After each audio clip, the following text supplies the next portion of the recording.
objetivos. Es necesario ahora entonces aterrizar todas estas ideas sobre los conceptos sustantivos de la independencia judicial, de qué forma la vivimos en nuestro país y cuáles son las garantías de ese desarrollo dentro de la función jurisdiccional. Para ello tengo el placer de presentar este panel que corresponderá a una primera intervención de la doctora Mónica González Contró, directora del Instituto de Investigaciones Jurídicas de la UNAM,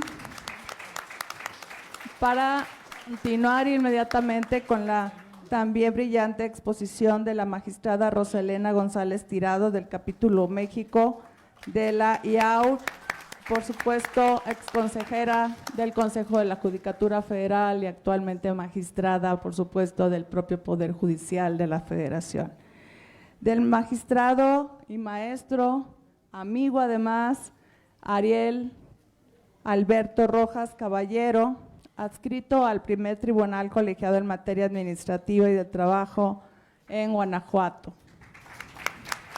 Gracias. Por supuesto, también fungió director de esta asociación JUFET y por supuesto gracias a él tuvimos cambios y somos lo que ahora junto con sus predecesores pues derivó en esta extraordinaria función de defensa de la independencia judicial.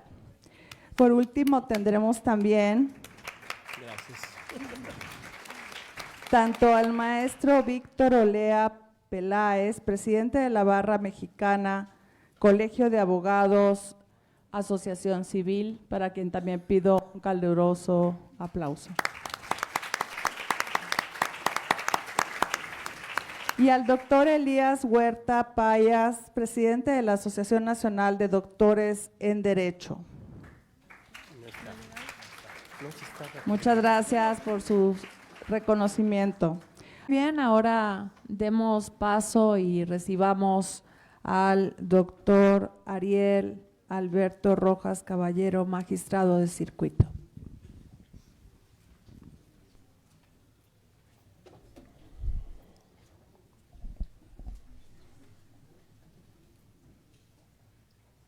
El juez es una partícula de sustancia humana que vive y se mueve dentro del derecho.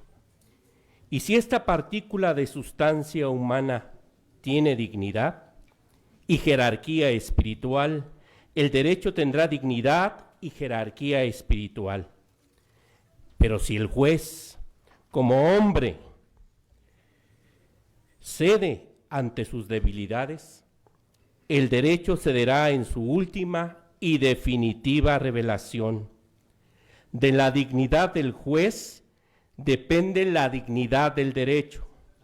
El derecho valdrá en un país y en un momento histórico determinados lo que valgan los jueces como hombres. El día en que los jueces tengan miedo, ningún ciudadano podrá dormir tranquilo. Eduardo J. Couture. Parafraseando a Carlos Marx, ahora tres fantasmas vuelven a recorrer el planeta: populismo, posverdad y polarización. Como en la Alemania o Italia de entreguerras, ante el desencanto de la democracia, principalmente para resolver de manera pronta y efectiva los graves problemas del estado de bienestar, el inequitativo desarrollo económico, la desigualdad reinante y la corrupción, mediante estrategias plenamente probadas en varias latitudes, los que Moisés Naim denomina autócratas 3P, llegan al poder mediante unas elecciones razonablemente democráticas y luego se proponen desmantelar los contrapesos a su poder ejecutivo mediante el populismo, la polarización y la posverdad. Con ellas consolidan su poder y ocultan su plan autocrático detrás de un muro de secretismo, confusión burocrática, subterfugios pseudolegales, manipulación de la opinión pública así como represión de los críticos y adversarios.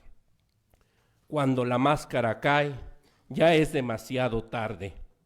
El Estado se convierte abiertamente en un Estado mafioso y el gobierno en un criminal.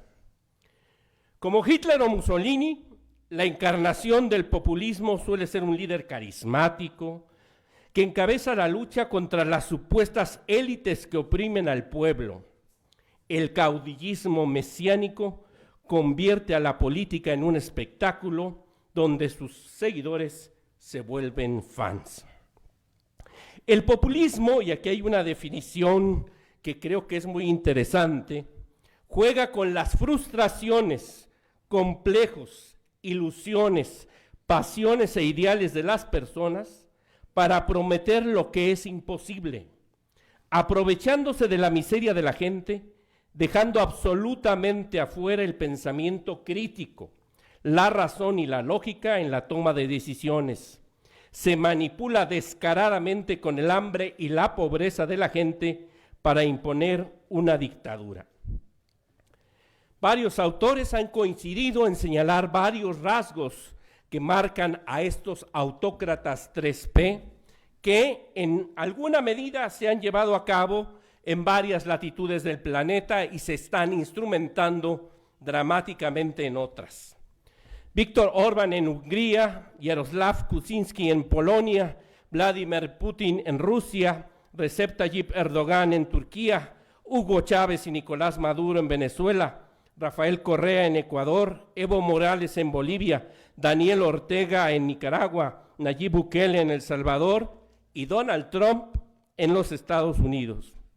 Quiero destacar algo que es muy importante, que esa tradicional separación entre izquierda y derecha que viene heredada del siglo XX, de la Guerra Fría, ya no opera. Los populistas pueden tener un discurso de izquierda, pero favorecer la militarización y favorecer a las élites económicas, que sería propia de las derechas. Esos son los absurdos del populismo, donde precisamente lo que se busca es la efectividad electoral y la movilización de las masas de forma autocrítica. El otro elemento que creo que es muy importante es el de la polarización. Demonizar sin descanso a los adversarios y resaltar los asuntos tanto viejos como nuevos que dividen a la nación es una estrategia polarizadora que por desgracia suele dar muy buenos resultados. Estamos viendo en este momento en nuestro país esa polarización que nos ha convertido mutatis mutandis y con todo pleno respeto a la comunidad judía, al Poder Judicial de la Federación, en los judíos de la Alemania nazi. El próximo paso será seguramente que nos van a poner algún distintivo para poder andar por las calles. Consecuentemente, el populismo y la polarización pretenden debilitar o abiertamente anular los acuerdos políticos y axiológicos que sustentan la democracia. La pretensión del populismo es acabar precisamente con esos pactos que están en la Constitución. Y desde luego acabar con sus guardianes, con los contrapesos. Por eso es que se estructuran planes perfectamente señalados a partir de estas tres variantes: populismo, posverdad y polarización, para precisamente debilitar esos contrapesos y hacer plenamente lo que les da la gana. Los césares modernos, los autócratas 3D. El dique que se ha construido, y esa es la pertinencia en este tema, el dique que se ha construido contra esta polarización, esta posverdad y populismo, es precisamente la independencia judicial. Y creo que vale la pena, para no repetir, sacar a colación un concepto que nos da perfecto Andrés Ibáñez en una obra maravillosa que se llama Tercero en Discordia, donde él concluye que es una garantía orgánica que hace posible las restantes de esta naturaleza y también las procesales. La independencia judicial es una garantía, presupuesto o garantía de garantías, una meta garantía. La independencia judicial es una garantía de garantías. Yo afirmo que se vuelve una condición ontológica de la función jurisdiccional. No cabe pensar en una magistratura sin este atributo indispensable que se vuelve parte de su esencia misma. En efecto, la independencia judicial es la condición de posibilidad para asegurar la geneidad del juez en su carácter de tercero en discordia al dirimir una controversia y aplicar la ley al caso concreto. Recordemos que es parte de los derechos humanos de protección judicial, de tutela judicial efectiva. Por eso es tan importante y hay estándares internacionales que se han construido para defender la independencia judicial. Desde luego, a partir de los principios básicos de independencia judicial de 1985, aprobados por la Asamblea General de las Naciones Unidas.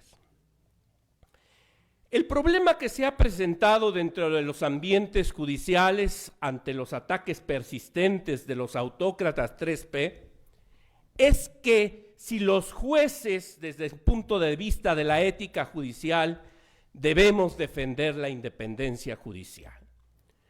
Yo he venido escribiendo y afirmando que no solo debemos, sino que la misma ética judicial nos obliga a defender la independencia judicial a partir precisamente de los principios de independencia y de responsabilidad institucional. Así lo recoge, por ejemplo, el punto 2.8 del Código de nuestra asociación, los artículos 5 y 6 del Código Iberoamericano y como los puntos 3.4 y 3.5 del Código Nacional Mexicano. La forma en que se debe hacer esa defensa de la independencia judicial sí creo que es la que genera problemas. Si un juez en lo individual sale a protestar o sale a los medios, que creo que puede comprometer gravemente otros principios, deberes, virtudes y valores de la ética judicial. Por eso creo, y es con fundamento también en el artículo 9 de los principios básicos de independencia de la judicatura, que esto debe hacerse a través de las asociaciones de personas juzgadoras. Son las asociaciones las que les corresponde la defensa de la independencia judicial, como precisamente este principio básico de la independencia de la judicatura reconoce. Ese es el objeto de las asociaciones de personas juzgadoras. Y ahí creo que es muy importante que las asociaciones de personas juzgadoras sean valientes y estén a la altura de los momentos tan difíciles que estamos viviendo. Es necesario informar y visibilizar ante la opinión pública, explicando los ataques a la independencia. Tenemos que socializar lo que está en juego. ¿Qué planes están detrás de debilitar los contrapesos institucionales? Eso lo tienen que hacer las asociaciones. Tienen que tener una fuerte posición en los medios masivos de comunicación y en las redes sociales. Pero también creo que hay una función importante que va a ser la defensa legal, agotando todos los instrumentos nacionales e internacionales.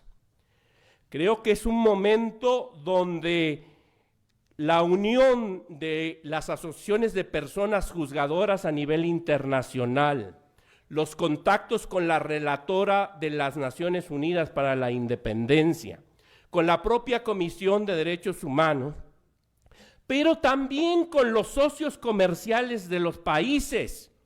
México tiene un tratado de libre comercio con la Unión Europea, donde hay una cláusula democrática y hay un examen que hace la Unión Europea sobre los principios democráticos. Creo que si se informa a la Unión Europea la situación en la que estamos viviendo, ese informe no saldrá muy convenientemente. Y lo mismo con nuestros socios de América del Norte. Hay incluso mecanismos de respuesta rápida en los tratados el Tratado de Libre Comercio de América del Norte. México no puede dejar de ser un Estado democrático y constitucional de derecho. Esa es la herencia de muchas mexicanas y muchos mexicanos que murieron por darnos una constitución donde hay un plan de lo que se quiere para este país, donde los derechos humanos es lo más importante. Los autócratas 3P desdeñan, olvidan los derechos humanos y los transforman en dádivas electorales. Eso es lo que está en juego en este momento. Yo sí quiero destacar que dentro de esas acciones que las personas juzgadoras deben de hacer para la defensa de la independencia judicial, como lo ha hecho nuestra asociación, es tener vínculos fuertes con los colegios y barras de abogados. Desde que yo fui director nacional de la asociación, firmamos un convenio para la defensa de la independencia judicial con la Barra Mexicana Colegio de Abogados, con el Ilustre y Nacional Colegio de Abogados, con la Asociación Nacional de Abogados de Empresa y con el Consejo de la Abogacía Mexicana. Y ciertamente estas organizaciones han venido honrando ese compromiso, y creo que la muestra más palpable es el diagnóstico sobre la independencia judicial que elaboró el Van Center de la Barra de Nueva York con el apoyo de la Federación Latinoamericana de Magistrados y la Barra Mexicana de Abogados. Está dando cuenta de los ataques sistémicos, diarios, graves a la independencia judicial que estamos viviendo las personas juzgadoras del Poder Judicial de la Federación. Creo que, como lo hemos visto en este Congreso, no podemos abandonar la plaza. Tenemos que seguir luchando enfáticamente con todas las estrategias que estén a nuestro alcance. Y quisiera terminar con una frase, eliminando el lenguaje sexista que originalmente tenía. Como cuando Boabdil, el último sultán de Granada, perdió ante los reyes católicos y tuvo que entregar la ciudad, que era el último reducto de la España musulmana. Su madre le dijo, ya en lenguaje no sexista, no llores como débil por lo que no pudiste defender como valiente. Yo creo que en este momento es tiempo de valientes. Muchas gracias.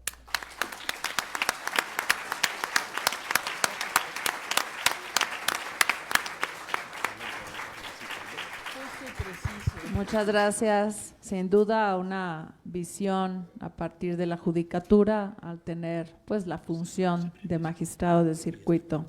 También me gustaría, por supuesto, agradecer a nuestros brillantes expositores y a ustedes como público, no sin antes haberles mostrado las visiones y perspectivas de los retos de la independencia judicial como garante de nuestra Constitución. Por eso quisiera cerrar diciéndoles que sea cual sea la visión que como licenciados en Derecho vayan a sostener, y desde la propia judicatura de quienes estamos aquí como jueces y magistrados, así como desde la propia Asociación Nacional de Magistrados y Jueces de Distrito del Poder Judicial de la Federación, defendamos siempre con valor la razón, las libertades constitucionales y el Estado de Derecho de nuestra nación.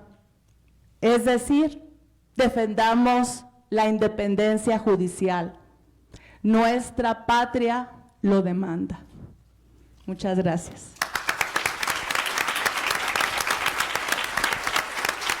Vamos ahora, si me lo permiten, a ponernos de pie para poder entregar los merecidos reconocimientos a nuestros brillantes expositores.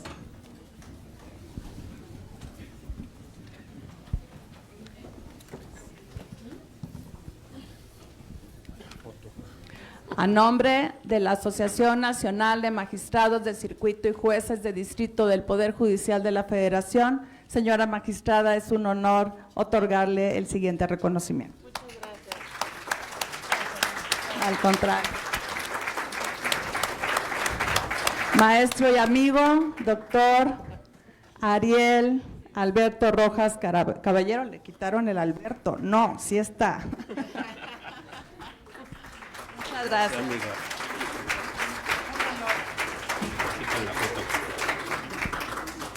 Con Toño 2. Toño. Don Toño, usted es toda una institución. Muy bien. Maestro Víctor Olea Peláez, muchas gracias por su participación.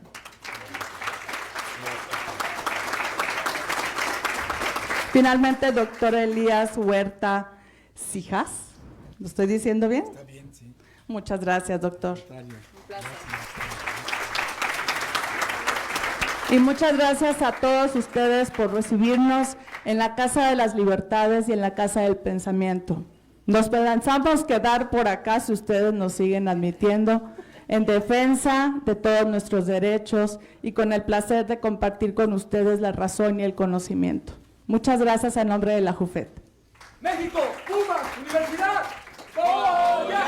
¡Goya! Cachún, cachún, rara, cachún, cachún, rara. ¡Goya! ¡Universidad!